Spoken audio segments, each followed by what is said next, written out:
Back to news. Benz కార్లో ప్రయాణిస్తే ప్రాణాలు పోకుండా ఉంటాయా? ఆ కారులోని టెక్నాలజీ మనిషిని కాపాడేంతగా ఉన్న జూబ్లీ హిల్స్ ప్రమాదంలో మంత్రి నారాయణ కుమారుడు ప్రాణాలు ఎలా కోల్పోయాడు? కారులో లోపమా? యాక్సిడెంట్లపై బెంజ్ కంపెనీ అంచనాలను మించిన స్పీడ్లో వెహికల్ ఉందా? ఇప్పుడు బెంజ్ కార్ల కంపెనీ ప్రతినిధులు ఈ ప్రమాదంపై కారణాలను విశ్లేషించే పనిలో పడ్డారు. జూబ్లీ హిల్స్ లో ఏపీ మంత్రి నారాయణ కుమారుడు నిషిత్ నారాయణ యాక్సిడెంట్ కేసులో హైదరాబాద్ పోలీసుల లేఖకు జర్మనీలోని బెంజ్ కంపెనీ స్పందించింది. ప్రమాదం జరిగిన సమయంలో కారులోని స్పీడోమీటర్ 200 స్పీడ్ చూపిస్తోంది. స్పాట్లో సేకరించిన ఆధారాల మేరకు ప్రాథమికంగా కారు స్పీడ్ను 200గానే నమోదు చేసినా యాక్సిడెంట్ జరిగిన రూట్లో ఏ కారైనా అంత స్పీడ్లో ప్రయాణం చేయగలదా అన్న అనుమానం కూడా పోలీసులు వ్యక్తం చేశారు. ప్రపంచవ్యాప్తంగా పేరున్న బెంజ్ కారు ప్రమాదం నుండి మనిషిని ఎందుకు కాపాడలేకపోయిందన్నది కూడా కంపెనీకి రాసిన లేఖలో పోలీసులు ప్రశ్నించారు. జర్మనీలోని బెంజ్ కార్ల తయారీదారులు సైతం ఈ ప్రమాదంపై ఆరా తీశారు.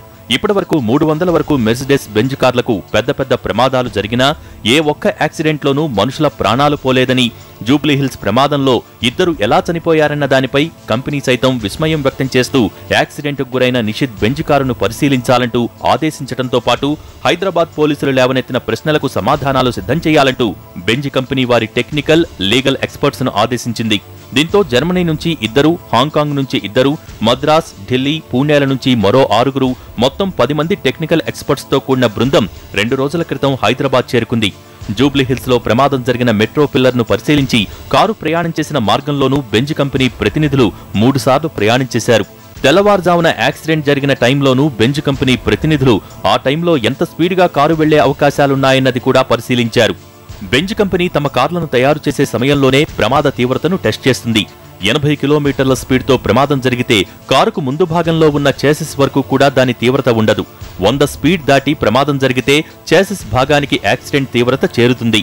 ఇక 150 స్పీడ్లో యాక్సిడెంట్ జరిగితే డాష్ బోర్డు వరకు దాని తీవ్రత ఉంటుందన్నది బెంజ్ కంపెనీ చెబుతున్నమాట.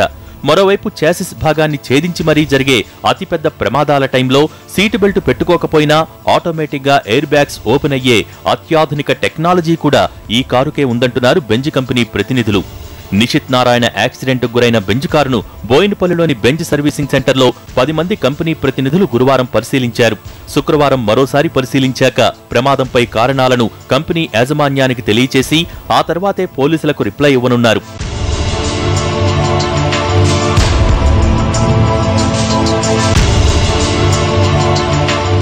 మొత్తానికి బెంజ్ కార్ యాక్సిడెంట్ అటు పోలీసులకు, ఇటు బెంజ్ కార్ల కంపెనీకి నిద్ర లేకుండా చేస్తోంది.